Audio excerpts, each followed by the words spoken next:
एक शब्द और मत कहना, ओन ने गुस्से में कहा। क्या तुम्हें लगता है कि तुम मुझे उकसाओगी और मैं तुम्हें छोड़ दूंगा? आयला ने तंज भरे लहजे में जवाब दिया, नहीं, मुझे तो लगता है कि तुम बहुत जिद्दी हो। जो कुछ शम्सा के साथ हुआ, वह उसने खुद अपने हाथों से किया है। घर में दूसरी शादी की बात छिड़ते ही हर तरफ हलचल मच जाती है। इतने बड़े हादसों और कड़वे अनुभवों के बाद भी किसी को समझ नहीं आई। मगर सच तो यह है कि समझ इंसान को वक्त ही सिखाता है। आयला फिर ओन को ताना मारते हुए कहती है, तुम्हारी किस्मत तो कमाल की है। बैठे बिठाए करोड़ों की फैक्ट्री मिल गई, मनचाही बीवी मिल गई, अब और क्या चाहिए तुम्हें? दूसरी तरफ आरफा को यही लगता है कि बीजान ने दोनों को हनीमून पर भेज दिया है। उसे बिल्कुल अंदाजा नहीं कि उनके साथ क्या तूफान गुजर चुका है। आयला की हरकतों से साकिब का गुस्सा 7वें आसमान पर पहुंच जाता है।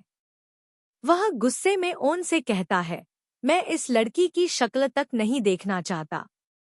अगर मैं मर भी जाऊं, तो इसे मेरा चेहरा मत दिखाना।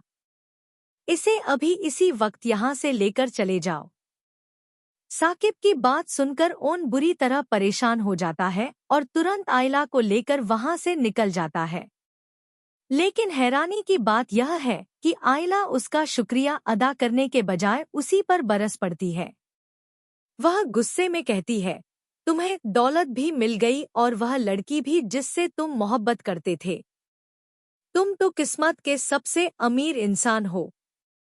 आयला की बातें सुनकर ओन टूटे हुए लहजे में कहता है, अब तुम्हें मेरे नसीब से भी शिकायत है? आयला की आंखों में गुस्सा और दर्द एक साथ झलकता है। वह जवाब देती है, मुझे तुम्हारे नसीब से नहीं, तुमसे शिकायत है। अगर तुम मेरी जिंदगी में कभी ना आए होते, तो आज मैं इस तरह दरबदर भटकने पर मजबूर ना होती। उधर आरफा अब भी इस सच्चाई से अनजान है कि आयला और ओन को घर से निकाल दिया गया है। वह तो अभी भी यही समझ रही है कि दोनों अपनी नई जिंदगी की खुशियां मनाने कहीं दूर गए हैं।